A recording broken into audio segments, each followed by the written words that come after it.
At 3:28 Central Time, or based upon where you live in the world. Did I get that right? Yes, I did. Now, let's look at the chart.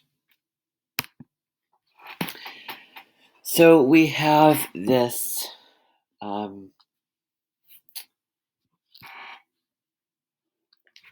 eclipse, this solar eclipse. So solar eclipses, so they reflected on where the lunar nodes are, and currently they are in Taurus and Scorpio.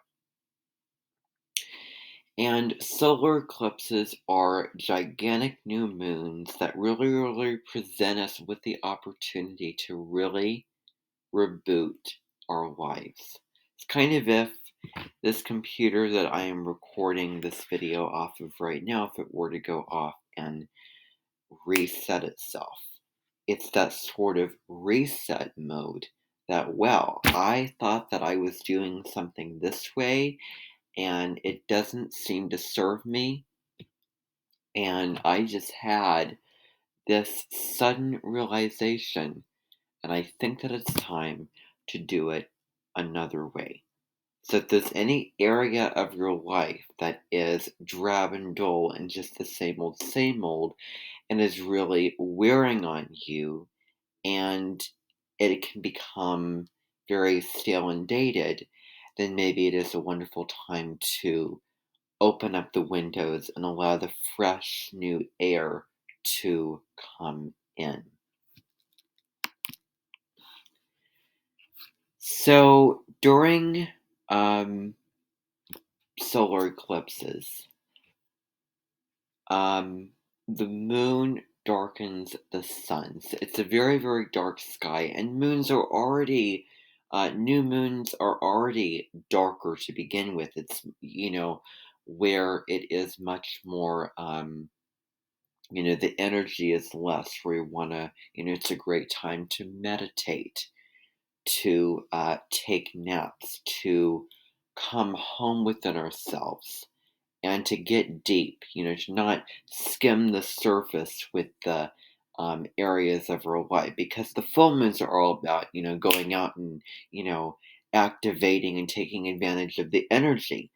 But solar eclipses, new moons, is more a time to ask the hard questions and maybe make a list of all the things that I'm thinking and feeling, maybe making new resolutions, and then setting those new intentions, you know, after this time, after this emotionally quieter time. So it's, a good time for, just some quiet time in a very special way. And we have several planets in Taurus.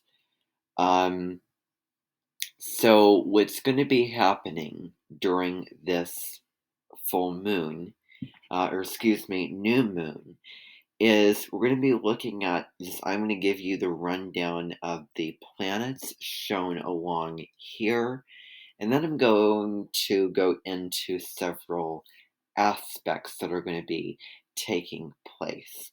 So conjunctions, squares, sextiles, oppositions, all of those things are considered aspects or interactions between one planet and another planet, or a luminary and another planet, or, another luminary. For example, full moons is another way of saying the sun and moon are opposite. New moons is like saying the sun and moon are conjunct. And two planets or luminaries or luminary planet, for example, Moon and Jupiter, for instance, when they come together in the same sign, they are conjunct. When they're squaring, you have the planet, let's say Neptune square, Neptune in just this is random. Neptune in Capricorn square Jupiter in Aries, for instance, because Aries and Capricorn are both cardinal signs, and they're not opposing or conjunct the same sign. So that would be a square, a difficult aspect indeed. So that's a little introduction. So currently, the sky right now, when I'm making this video, is going to be slightly different than the sky that's going to be taking place during this grand solar eclipse.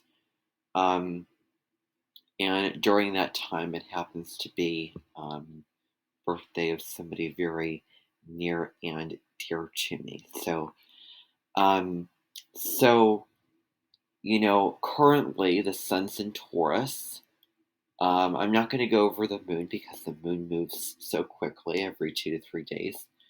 Mercury is in Taurus right now. Venus in Pisces, Mars in Pisces, Jupiter in Pisces.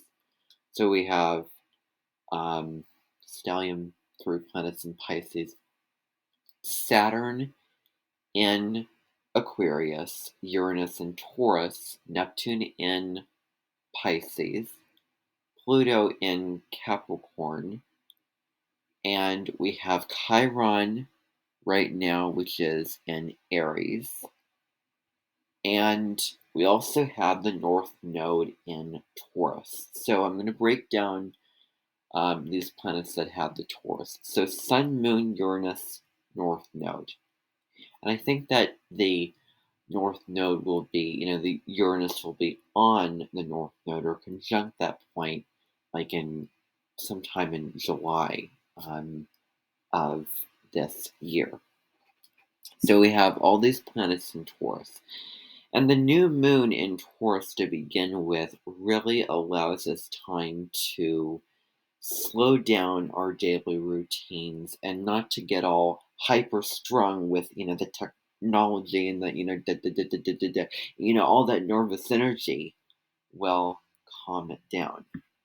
And your Taurus is all about calming down and let's be stable and let's move slowly from A all the way till Z.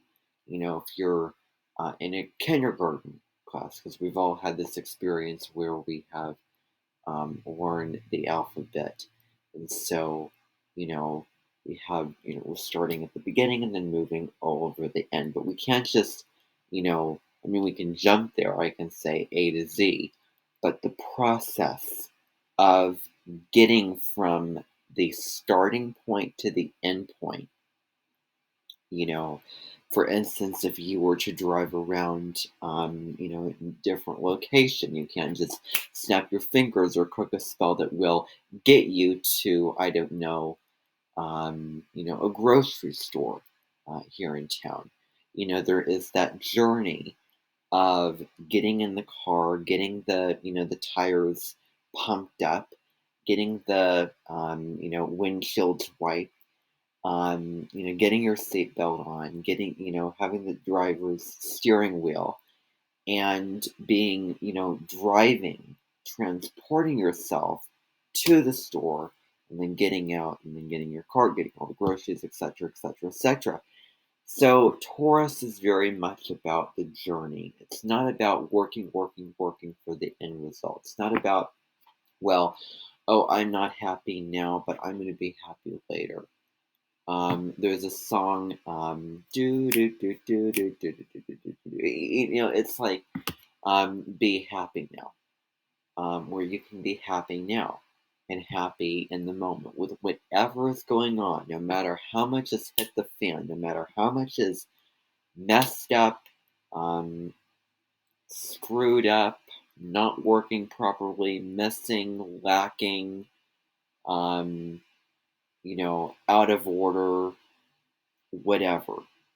To just step into the present moment and step into gratitude, because Taurus really has a lot to do with the energy of gratitude. And I realize that I have something open that is probably making my computer currently right now, so the fan coming on now.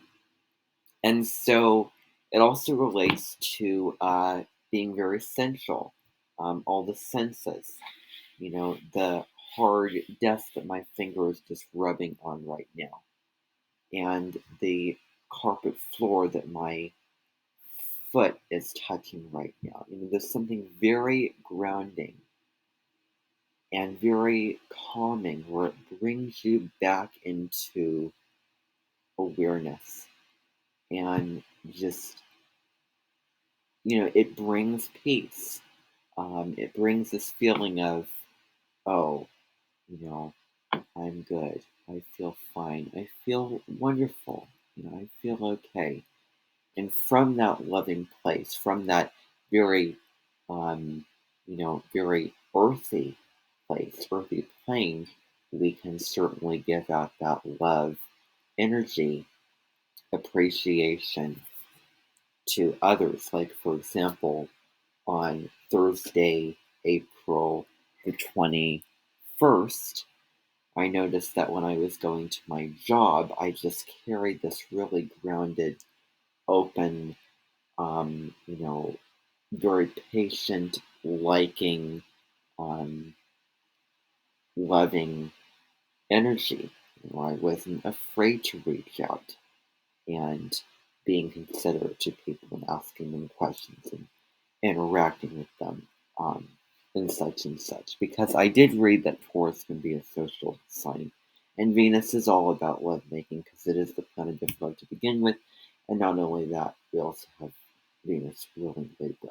So that's a little bit about just what that means on that level. But so some changes that are going to be happening. Well, one of those changes is Mercury, which is the planet of communication. It is how our mind works, is changing signs. It's going to move into Gemini. It's going to be direct from April 30th all the way up until May the 10th. And I'm going to get rid of my face now. It will be, um, it'll go backwards. It'll station retrograde on May the 10th in Gemini. And it's going to go back over our communication, go back over our learning, how we're learning, how we're taking in information. Are we varying what we're doing enough? Are we, how curious are we? How open are we? How are our interactions with people? Are we being, too introverted and then building our walls, shutting down? Closing ourselves in our rooms and, and being very isolated and very separate, where we're just, cutting off, or we, finding a way to connect in some way, like even, to make small talk, or, to, reach out your hand and, shake hands and, to talk about the weather and, so and so forth. So it'll give us that opportunity, like, the student, because Gemini is very much the student. And if we're having a big stack of books on our table, how focused are we? Are we just going from one thing to another, or are we committing enough into something? I mean, we don't have to totally commit and finish every little thing that we start. Like, on YouTube videos, there are chapters. You can select a certain section. It's okay to do that, but, you'll know.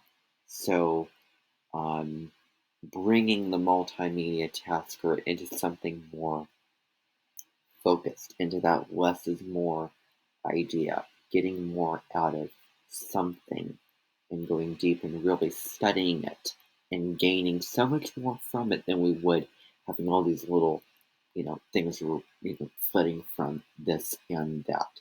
So it's also a good time to examine that.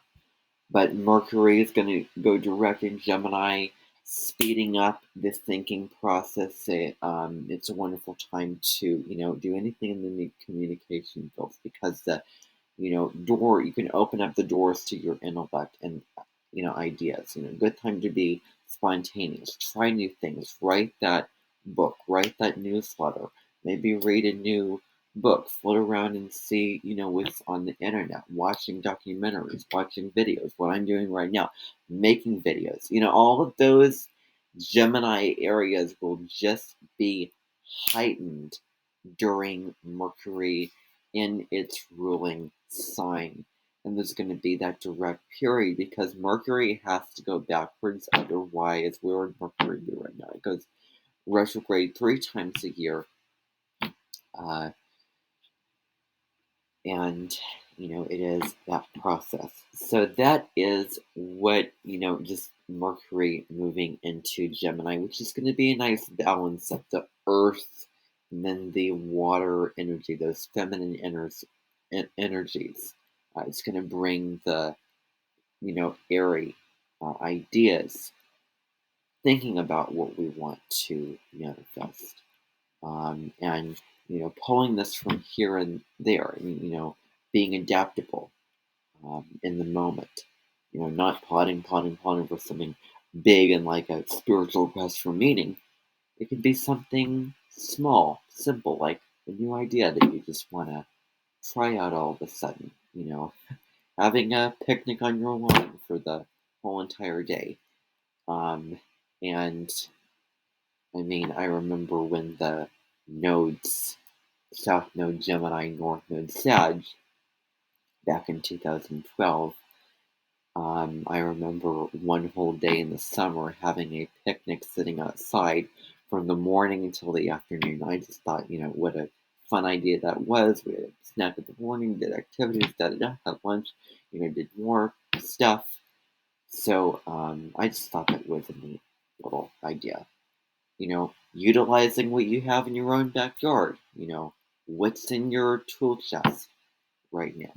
So I thought that I would talk about that. But going further into the aspects, which is going to be happening. Taurus is also about, when the sun entered Taurus, the moon was in Sagittarius, which is very jovial. And what they have in common is indulging in things. And, maybe indulging in the walks in nature, getting fresh air, smelling the flowers. So it's wonderful. And Taurus is, very, there's a natural moderation with doing it. Doing it until, and, if you feel satisfied, then stop eating. If you feel like you're looking at technology and, watching so many videos and or it feels like you're overdoing it, then cut it back. Like, cut back, it's a wonderful time to cut back the diets. Like, if you've been consuming too much sugar or dairy or meat, or whatever, if you're not exercising enough. Going back to what I was saying about starting those new resolutions. And Taurus and Virgo, the difference between these two signs, because I talked about, you know, high strung energy. There's a difference between being practical and being grounded. Taurus is more grounded than Virgo because it's mutable and it's, like OCD sort of, at worst, uh, that type of nervous energy, and Taurus can remind the Virgo to slow down, tick tock. There's so much time for you to do what you need to do. Go off the things on your list. So, some wonderful, a beautiful aspect. We did have the Jupiter Neptune conjunction on April the 12th, which was like a spiritual um, bath that we're just basking in this water and this just, divine energy. And it's wonderful time for cleansing and doing something which really purifies your soul and your, every fiber of your being, and doing something very centering, especially if it's in the earth arena. So, cooking and gardening and meditating and all those things. But Venus is conjunct Jupiter and Neptune. And the themes that come in with this are it's going to bring much more because Venus is the planet of love and money. Jupiter is the planet of expansion and joy. So there's going to be much more openness to love, much more love and romance opportunities that may come about.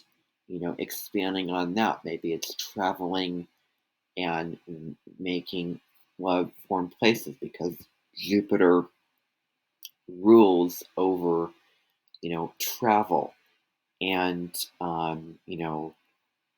worldly interactions as well. Um, and it's important also to note the sign that these two are in. And you can see where this falls in your own natal chart. But Venus is in Pisces, where it's exalted. Jupiter is in Pisces, which Jupiter rules over Pisces. So Pisces is ruled by Jupiter and Neptune, and Jupiter is one of those rulers. So it is beautiful for anything artistic, anything creative, such as painting and music. Anything where you can allow the beauty and the divinity and compassion to come through, which is, just that love and light um, energy here. And Jupiter tends to bring a lot of luck in its path. So there could be very luckies with merging with others and connecting with others um, on a soul levels and sharing art together, doing something together. And there is mutual understanding, patience, especially because we have all these, these planets in Taurus and Pisces, which, Taurus and Pisces would be, you know, together sextiling, because you have water and so other themes include optimism, faith, Jupiter, religion, also going after your values. Jupiter rules Sagittarius and it shoots the arrow into the sky. You want to chase that arrow down. You want to go into new territory and go beyond the fences and the, you know, arena that you know already and expanding your horizons through intellectual learning, Gemini, and more experiential learning, Sagittarius. So, um, wonderful for making new friendships as well, because Jupiter is a very freeing planet, and friendships is a lot of freedom in those types of relationships. Doing what makes you feel happy, doing what makes you feel like there's a purpose, like you're really getting somewhere. With whatever it is, as long as it makes you happy, as long as it is um, meaningful or occupies you well or keeps you going, with is very creative, you can put a lot into it. It's just maybe an interest that you're curious about at this time and something that you want to dig into more and learn about more, Mercury and Gemini studies, then go for it, whatever it is, because it can really, really be that special invitation to do what gives you that inspiration, whether it is music, whether it is writing and being creative and making things up, even if it's, totally gibberish. Um, opening the mind, opening the creative juices. Um, and so, that is really what that aspect is about. And then we have Venus, as you can see right here. I'm going to show you this. I didn't do this earlier, but if you look at the chart, because I have a video where I go over this. So if we go to Venus, we're going to be looking at Venus right here, sextile Pluto. So P is Pluto, and Pluto is power. And at the low level, Venus sextile Pluto, so Venus in Pisces sextile Pluto in Capricorn can be, oh, I'm going to take control over you. I own you. You do as I say. I need full commitment and security. I'm not letting you out of this trap. That can be a low level. But at the high level, this is true divine connection. This is real, honest, loving, primal, raw lovemaking. This is, I care so much about you that I so want to help you become a better person. And I'm only doing this because I, I am there for you, or I have your back. And if there's any issue, anything that you've been avoiding in the relationship that is not working, um, then it's a good time to examine that and fix that, because Pluto can really, really carry you into the depths of the situation, and you can come out having a better understanding and then loving more now that that understanding is there with that person. Um, and so Venus is all about values, and Pluto is, very intensely driven as well, because Pluto is Scorpio, which is also Mars. So you can really, really have a lot of focus and determination while going after your goals, going all in, putting so much of your heart and quality into what you are doing. When it comes to love making, also, there's something nice about really connecting at that deep level and having a deep conversation, a meaningful conversation, looking at the person in the eyes and genuinely connecting, on that soulful level, and letting down those walls, and then feeling this greater love and greater connection as well. And then the moon, which is your emotions, conjunct Uranus, the planet of awakening and revelations. So this can be big energy, wild energy, where we want, where it's all about freedom. Because moon conjunct Uranus, Uranus is all about freedom. We want to be free to feel the way that we want to feel. We want to be free to express ourselves and how we truly feel in those creative ways, and doing something which gives you, passion, which lights you up, which gets you out of bed, lifts you out of the dark pits and out of, the coal pile, or, whatever. Um, and, one of the things about Aquarius is that it can stand out from the crowd. It is the maverick, here to change things. And coming with the emotional, coming home to yourself, um, being aligned with you being the individual, stepping out from the crowd. If the crowd is going to wear this color, black, I'm going to decide to wear this, fancy color, but still blending in a way. Like I know choir teacher who was going to this performance to, conduct, and then he had these socks on that were just kind of fun. So that's his own way of just standing out, um, and not doing what you would expect typically of, somebody conducting very professional, etc., etc., etc. But anyway, thank you for tuning in. Have a wonderful solar eclipse in Taurus. That's it. Thanks for watching. Subscribe, like, hit the bell,